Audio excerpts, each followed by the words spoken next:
शुरुआत वहीं से होती है जहाँ पर हमने लास्ट बार छोड़ा था। तो एपिसोड की स्टार्टिंग में लिन के बारे में बताया जाता है कि ये थर्ड जनरेशन रिच किड है और बेबी अभी जैक को अपना बड़ा भैया बता रहा है। और यहाँ पर ये मेरी कहती है कि अगर ये उसको बड़ा भैया मान रहा है तो मतलब से हटके ये बंदा कुछ अजीब ही बंदा है। तो यहाँ पर लिन कहता है कि यहाँ पर जो यन भैया हैं वो जय भैया को अपना बड़ा भैया मानते हैं और इसीलिए मैं भी इन्हें अपना बड़ा भाई मानता हूँ। और यहाँ पर ये बताता है कि इस बंदे के पास इतना इनफ मनी है कि वो तुम्हारी पूरी फैमिली को खत्म करने के लिए काम आ सकता है। और ये देख के जो मेरी समझ जाती है कि इसने एक अच्छी खासी अपॉर्चुनिटी को मिस कर दिया। पर ये एक शातिर लड़की है तो ये सोचती है कि मैं अब एक और ऐसा चांस लूँगी जिसकी वजह से यहाँ पर ये मुझे भूल नहीं पाएगा और मैं इसे कैप्चर कर लूँगी। और यहाँ पर ये कहते हैं कि मेरे चार्म की मदद से कोई मुझे इजीली फूल नहीं बना सकता। पर तभी हमें दिखाया जाता है कि सिस्टम नोटिफिकेशन आ जाता है कि यहाँ पर लड़की इंप्रेस हो चुकी है तो अवेलेबिलिटी रेट बढ़ रहा है आपका।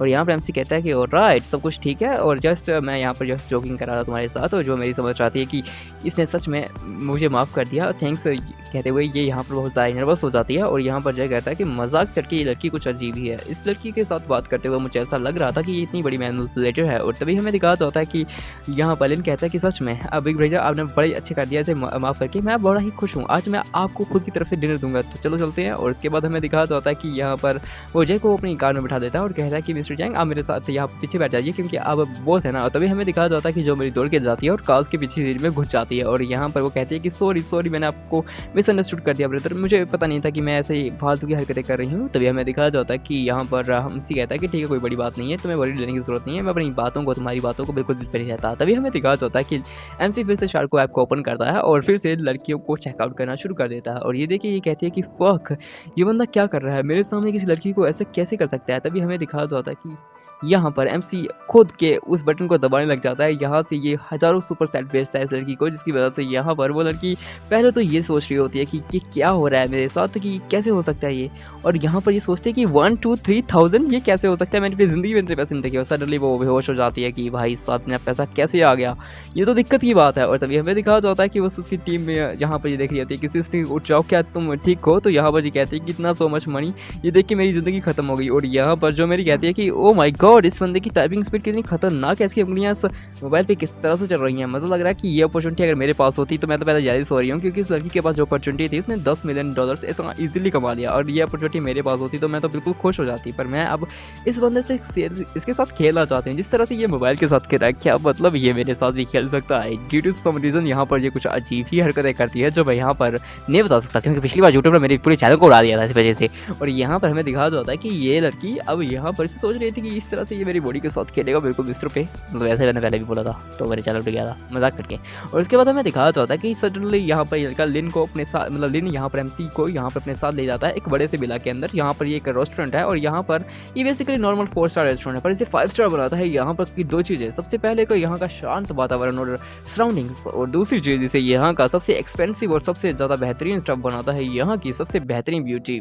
वैसे जाओ। और तभी हमें दिखाया जाता है कि ये समझ जाता है कि ये दिक्कत की बात है। और तभी हमें दिखाया जाता है कि जाओ तो यहाँ पर पियानो बजा रही होती है। तभी हमें दिखाया जाता है कि ये कहता है कि इस होटल की जो बॉस की डॉटर है वो बहुत ज़्यादा सुंदर है और पियानो आर्टिस्ट भी है। तो मजाक से के बाद ये है कि बड़ी अच्छी बात है। पर वो लड़की यहाँ पर एमसी को पहचान जाती है कि चैन ज्वेन तुम यहाँ पर क्या कर रहे हो। तभी हमें दिखाया जाता है कि एमसी पहचान जाता है प्रेसिडेंट जाओ आप यहाँ क्या कर रही हैं। और वो जैसे ही देखती है कि एमसी के हाथ के साथ किसी लड़की ने अपने हाथ को बिल्कुल सटा रखा है तो उसकी हरकतें, मतलब उसकी जो फेवरेट रेट थी वो थोड़ी डिक्रीज हो जाती है, 5 बैलेंस हो जाता है। और वो गुस्से में उस पियानो को ही तोड़ देती है और कहती है कि इसकी इतनी हिम्मत कि मेरे साथ चीटिंग करते हुए तुम कितने बुरे हो। और तभी हमें दिखाया जाता है कि एमसी उसे समझाने की कोशिश करता है कि मेरे पास काउंटर अटैक है पर मैं कुछ करना चाहता हूँ तुम्हें। और तभी हमें दिखाया जाता है कि वो कहती है कि तुम धोखेबाज हो, तो सभी लोग ऐसे ही होते हो। और तभी वो वहाँ से भाग जाती है। पर एमसी मतलब यहाँ पर हार तो नहीं मारने वाला था और वो फेवरेट रेट को इतनी जल्दी नीचे गिरने नहीं देना चाहता था। तो यहाँ पर वो उसे हटा देता है खोपचे में। और उसके बाद ये ऐसे बताता है कि मैं तुम्हें कुछ बताना चाहता हूँ। तो ये कहती है कि तुम बहुत ज़्यादा ही इमोशनल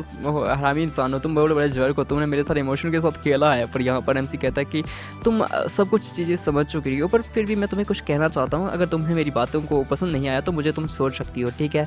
तो यहाँ पर जैसे बताता है कि चेयरमैन जाओ मेरी बातों को तो सुनो, मेरे पास एक्सप्लेनेशन है। और यहाँ पर ये कहती है कि मैं एक टमाटो टाइकून हूँ और बताओ मैं तुम्हें बताता हूँ कि मेरे टाइकून की क्या राज है। तो यहाँ पर ये ऐसे बताता है कि मैं इस राज को किसी बाहर वाले बंदे के सामने तो नहीं बोलना चाहता था, पर मैं तुम्हें बता रहा हूँ क्योंकि तुम मेरी सबसे भरोसेमंद आदमी मतलब औरत हो। और उसके बाद यहाँ पर हमें बताया जाता है कि एमसी एक ऐसी फैमिली से आता है जिसको 18 की उम्र के बाद यहाँ पर 10 मिलियन का फंड मिलता है और उसे वो 1 महीने के अंदर ही खत्म करना होता है। वैसे ये एमसी बताता है कि मैंने इस फंड को खत्म करने के लिए सबसे पहले बहुत सारी इन्वेस्टमेंट्स की, सभी बड़ी-बड़ी कंपनीज़ के साथ अपनी पार्टनरशिप को बढ़ाने की कोशिश की, पर गधों ने मेरी इतनी बड़ी असाइनमेंट को देख के भाई जल्दी मुझे फ्रॉड समझ के मेरे को ब्लॉक कर दिया। इसी वजह से मैं यहाँ पर दिक्कत हो गया था। मैंने इतने सारे पैसे खर्च कर दिए थे, तो मैंने यहाँ पर लिटिल बिट इतने सारे लोगों के ऊपर, ड्रामास के ऊपर भी पैसे खर्च कर दिए। और साथ में ये देख के मुझे बहुत ही ज़्यादा बुरा लगा क्योंकि मैं अपनी फैमिली इतनी बड़ी प्रॉपर्टी को पाने के लिए मुझे 50 मिलियन की चाहिए थी। तो यहाँ पर इसी वजह से ये कहती है कि अच्छा तो ये बात है, और यहाँ पर ये कहती है कि ठीक है मैं इतना कहता हूँ और उसके बाद चला जाता हूँ। रैमसी यहाँ पर मतलब जाओ तो ये सोच रही होती है कि ओ माय गॉड ये कैसे हो सकता है कि यहाँ पर रैमसी पूरे दिन रात बैठ कर उस पैसे को खर्च करने के बारे में सोचता रहा और मैं यहाँ पर उसके बारे में गलत सोच रही हूँ।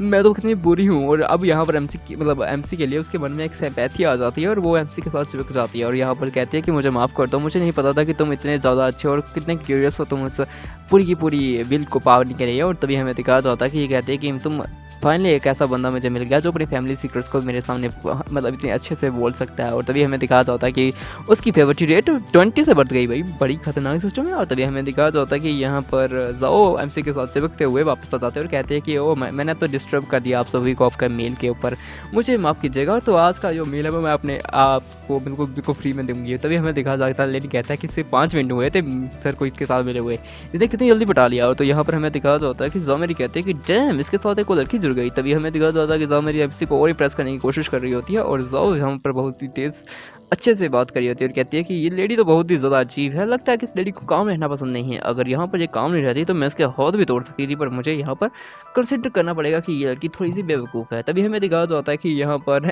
यहाँ पर ये 2 लड़कियों के अंदर आग लग चुकी होती है और यहाँ पर बेचारा सिंगल लेकिन ये सोच रहा होता है कि ये क्या करूँ मैं, इन दोनों की लड़कियों के बीच में हमारे ब्रदर जेन तो बिल्कुल पिस चुके हैं। तभी हमें दिखाया जाता है कि यहाँ पर जाओ डोमिनेंस को बढ़ाते हुए इसके ऊपर चार्ज करने की कोशिश कर रही होती है और यहाँ पर जोमेरी भी अपना डोमिनेंस दिखाते हुए एमसी के दूसरे कान में चार्ज कर रही होती है। तभी हमें दिखाया जाता है कि एमसी कहता है कि एक्सक्यूज़ मी मैं अभी खाना खा रहा हूँ तो प्लीज़ शांत हो जाइए सभी लोग, ठीक है। और उसके बाद हमें दिखाया जाता है कि दोनों लड़कियों ने अपने गुस्से को कंट्रोल कर लिया होता है और एमसी की बात मानते हुए वो शांत हो जाती हैं। और यहाँ पर लिन कहता है कि मैं भी ब्रदर जय ऐसा बनना चाहता हूँ, क्या बता कि मैं अपनी ज़िंदगी में तो ऐसा कुछ काम कर लूँ। इन दोनों को ऐसे कितने अच्छे तरह से कंट्रोल कर रखा है। और तभी हमें दिखाया जाता है कि यहाँ पर वो सोचता है कि एमसी एक मेल वो है और यहाँ पर ये कहता है कि ये तो मेरे आइडल है भाई, स्पिरिचुअल आइडल पर्सन है, ये तो क्या खतरनाक बंदा है। और ये कहता है कि मैं तो इस बंदे को बिल्कुल बेहतरीन तरह से अपना बनाना चाहता हूँ, क्या खतरनाक बंदा है। और तभी हमें दिखाया जाता है सिर्फ के हुडा कैंपस का। तभी हमें यहाँ पर रेस्टोरेंट की बातें को बिल्कुल अच्छे से तैयार देते हुए यहाँ पर एमसी सोच रहा होता है कि सच में दिक्कत तो बहुत हो चुकी है, मेरे पूरे पैसे खर्च करवा दिए उन सालों ने, मेरे पैसे कैसे ले सकते हैं वो, मैंने अपनी सिस्टम के अंदर कुछ पैसे ही ऐड किए थे मैंने, यहाँ पर ये लोग मेरे पैसे खर्च करा देते हैं। तभी हमें दिखा जाता है कि सिस्टम के अंदर एमसी ये नोटिस कर रहा होता है कि इस बंदे की फेवरेट रेट बढ़ रही है भाई, बिकॉज के हटके मेरे को भी ऐसी ही फीलिंग हो जाती है जो मैं देखता हूँ अपने सब्सक्राइबर्स को जो बढ़ते ही नहीं है भाई। 25 सब्सक्राइबर है मेरे, तुम बढ़ा दो यार, 100 200 300 तो बना दो यार, मैं किसी को बोलूँ तो मेरे 500 600 सब्सक्राइबर हैं। और मजाक करके ठीक है। इसके बाद एक्सप्लेनेशन के अंदर क्या होता है कि यहाँ पर एमसी अभी बताता है कि अब सब कुछ तो ठीक हो रहा है, मुझे थोड़ा एग्रेसिव होना पड़ेगा, एग्रेसिव ग्रेप्स डालना पड़ेगा इनके ऊपर, इसी वजह से ये मेरा सिस्टम एक्सेप्ट करेंगे। वैसे मुझे इन्हें कन्फेस तो करना चाहिए पर दिक्कत की बात है, ये तो दिक्कत की बात ही है। तभी हमें दिखाया जाता है कि एमसी एक रिमेंबर करता है कि यहाँ पर एक और लड़की है जिसे यहाँ पर मुझे पाना है, तो वो है अपनी लॉन्ग की मतलब वही गर्लफ्रेंड्स। तो यहाँ पर हमें दिखाया जाता है कि यहाँ पर कुछ लोग बात कर रहे होते हैं, ये देखो देखो देखो कोई बंदा कन्फेस कर रहा है, देखो देखो मुझे लगता है कि वो इंप्रेस हो चुकी है, क्या पता कि वो उसे एक्सेप्ट कर ले। तो एमसी कहता है कि इंडीड प्योर लव वर्किंग, यहाँ पर देखता हूँ किसके प्योर लव में इतना दम है कि वो यहाँ पर इतने लोगों के बीच में जाकर इस लड़की को कन्फेस करने की कोशिश कर रहा है। आई डोंट थिंक कि प्योर लव भी कुछ होता है, मेरा लव सक्सेस नहीं हुआ, मैं किसी का भी नहीं होने दूंगा। और ये कहते हुए एमसी यहाँ पर पहुंच जाता है। तभी हमें दिखाया जाता है कि एमसी का वही खरामी दोस्त जो एमसी को बुली किया करता था, वो यहाँ पर लड़की को इम्प्रेस करने के लिए उसके लिए फ्लावर लेकर आया होता है फ्लावर पता नहीं कहाँ से लेकर आया। और उसके बाद हमें दिखाया जाता है कि वो यहाँ पर इस लड़की को प्रेस कर ही रहा होता है, मतलब अपनी गर्लफ्रेंड को वापस से ब्रेकअप से मतलब इसे पिचअप करने की कोशिश कर रहा होता है। और एमसी यहाँ पर पहुँच के देखते हैं कि ये दोनों यहाँ पर क्या कर रहे हैं। पर तभी हमें दिखाया जाता है कि वो लड़की दौड़ते हुए एमसी के पास चली जाती है और कहती है कि रुको मैं तुमसे बात करना चाहती हूँ। तभी हमें दिखाया जाता है इस बंदे की हालत खराब निकल जाती है और ये कहता है कि जुजिंग तुम क्या जा रही हो। तभी हमें दिखाया जाता है ये कहते हैं कि तुम्हारा नाम चैनरियान है ना, तो मैंने फाइनली तुम्हें फ़ोन कर लिया, मतलब मुझे बहुत पसंद है तुम, क्या हम दोनों एक दूसरे के साथ वीचैट पे ऐड हो सकते हैं। और यहाँ पर ये देख के एमसी भी शॉक्ड हो जाता है और ये सीधा ही से बोल देती है कि क्या हम दोनों वीचैट पे ऐड हो सकते हैं, क्या दोस्त दोनों के मतलब मजाक करके ऐसे कुछ कहती है। और यहाँ पर हमें दिखाया जाता है कि सामने वाले बेचारे का तो हाल ख़त्म हो चुका होता है, वो कहते हैं कि ये तो सबसे बेहतरीन दर्द हो रहा है मेरी ज़िंदगी का, सबसे गंदा दर्द होता है जब ब्रेकअप के पहले ऐसा कुछ होता है, और ब्रेकअप के बाद भी जहाँ पर ये मेरे दुश्मन के साथ मिल रही है पागल कहीं की, इसने मुझे पूरी तरह से डिसअपॉइंट कर दिया भाई।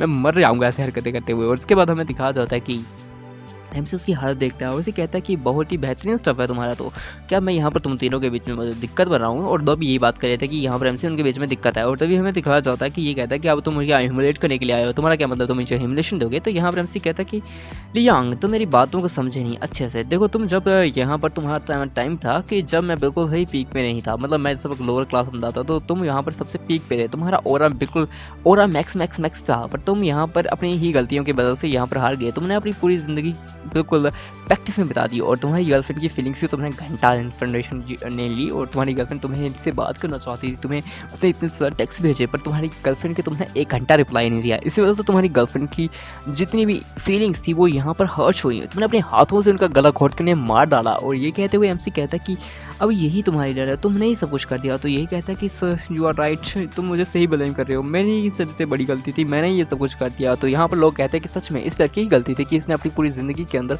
सब कुछ वही काम किया जो यहाँ पर इसकी गर्लफ्रेंड को पसंद नहीं था, और अब यहाँ पर जैसे फिर से इम्प्रेस करना चाहता है। ये देखते हुए यहाँ पर ये लड़की के कानों में भी सांप सूख जाता है, और ये समझ जाती है कि फाइनली मुझे कोई बंदा मिल गया जो मुझे मेरे को समझ सकता है। और तभी हमें दिखाया जाता है, ये कहता है कि अब उसकी फेवरेट रेट बढ़ रही है, और एमसी कहता है कि दिक्कत की बात बिल्कुल नहीं है। तभी हमें दिखाया जाता है कि यहाँ पर जाओ की क्लासमेट, यहाँ पर मतलब रूममेट ये सुन रही होती है कि यहाँ पर किसी और का रिलेशनशिप इतने तोड़ दिया, क्या बंदा है यार खतरनाक। तभी हमें दिखाया जाता है कि ये एक लड़की के सामने से निकलते सकम बस के देते हुए, तो वो ना डर जाता है, और यहाँ पर ये दौड़ते हुए जाओ के पास चले जाते हैं, और उससे कहते हैं कि क्या हो रहा है यहाँ पर, ये क्या बात चल रही है। तो यहाँ पर एमसी ये देखे ये याओ कहती है कि क्या हो रहा है तुम्हें, तुम क्यों इतना चला रही हो तुम। यहाँ पर ये कहती है कि वो जॉक्स लिनचैन, तुम्हें पता है कि उसने क्या किया, आज वो एक लड़की के साथ दिक्कत ले रहा था, अभी पता है तुम्हें कितना हरामी लड़का है, उसने अपनी पूरी ज़िंदगी कैसी बकवास कर दी। और तभी हमें दिखाया जाता है और ये किसने कहा कि मैंने किसी लड़की के साथ उसने देखा कि उसने बहुत सारी स्टीवर्स को टिप्स भी दी हैं। तो यहाँ पर ये कहता है कि हाँ मुझे पता है, उसने मुझे बताया था। देखो रिलेशनशिप्स में ऐसी चीज़ें बता नहीं दी जाती है एक दूसरे को, तो तुम्हें पता नहीं है, मैंने से सब बारे में पता कर लिया है। उसने मुझे बताया था कि उसकी फैमिली बिल है जिसके अंदर उसे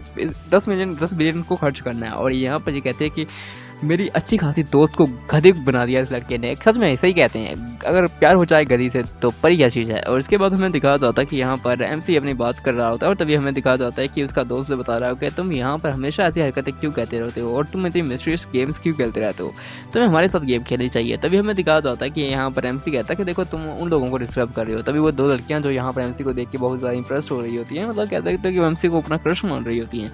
तभी हमें दिखाया जाता है कि वो लड़कियाँ एमसी को क्रश मानते हुए कहते हैं कि तुम बहुत ज़्यादा ब्यूटीफुल, मतलब बहुत ज़्यादा हैंडसम लग रही हो आज। पर तभी हमें दिखाया जाता है कि एमसी कहता है कि वो देखो तुम क्या मुझे बता सकते हो कि वो यहाँ पर क्या कर रही है, वो भी देखो वही यहाँ पर है। तभी हमें लीज रिटर्न को दिखाया जाता है कि वो यहाँ पर एक क्रॉस पे की प्लानिंग कर रही होती है, जिसके अंदर एक लड़की होती है, वो बहुत ज़्यादा ही गरीब हरामी होती है, मतलब वो एक लड़के से प्यार करती है, पर वो लड़की जो होती है वो गोल्ड डिगर भी होती है। तो वो यहाँ पर उसी बंदे को पटती है जो बंदा यहाँ पर हाई लेवल का टैलेंटेड बंदा होता है, और साथ उसके पास पैसा भी होता है। उसका दोस्त भी यही कहता है कि ये सिर्फ एक नाटक कर रही है, बस नाटक के अंदर भी एक मीनिंग है। और यहाँ पर एमसी कहता है कि अच्छा तो अच्छी बात है, वैसे उसने मुझे छोड़ ही दिया था, तो वही सिंपल पूरी चीज़ यहीं पर होती है, मुझे अपना रिवेंज तो देना ही था ना यहाँ पर। तभी हमें दिखाया जाता है कि यहाँ पर लीच टर्न यहाँ पर रो रही होती है कि भाई गॉड ये सब मेरा फॉल्ट है, मुझे यहाँ पर क्विट करना देना चाहिए, मैं अच्छा काम नहीं कर पा रहा हूँ, मैं बहुत ज़्यादा गिल्टी फील कर रही हूँ।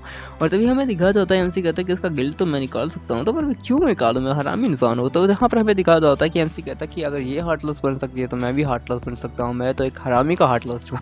तभी हमें दिखाया जाता है कि सडनली यहाँ पर एमसी भी पहुँच जाता है इस क्रॉस प्ले में रोल प्ले करते हुए, जिसका अंदर वो होता है जांग जोंग। और तभी हमें दिखाया जाता है कि ये लड़की कहती है कि ओह बड़ी बात है भाई, ये लड़का भी यहाँ पर आ गया। पर तभी हमें दिखाया जाता है कि कॉलेज का सबसे हैंडसम और सबसे लग्जरियस और सबसे ज़्यादा एक्टिंग करने वाला लड़का पहुँच जाता है, और कहता है कि ओ माय बेबी तुम रोती क्यों हो, बात तो मानो सोती, मतलब क्या सोती क्यों हो। और उसके बाद ये यहाँ पर ये अपना फालतू का डायलॉग बोलते हुए इसके पास चला जाता है और कहता है कि क्या हम विचरते बिल्कुल कनेक्ट छोड़ सकते हैं क्या। और ये कहते हुए बेचारी शर्मा जाती है, और इसके साथ ये एपिसोड खत्म हो जाता है। और बड़ी घटिया एक्सप्लेनेशन हुई आज।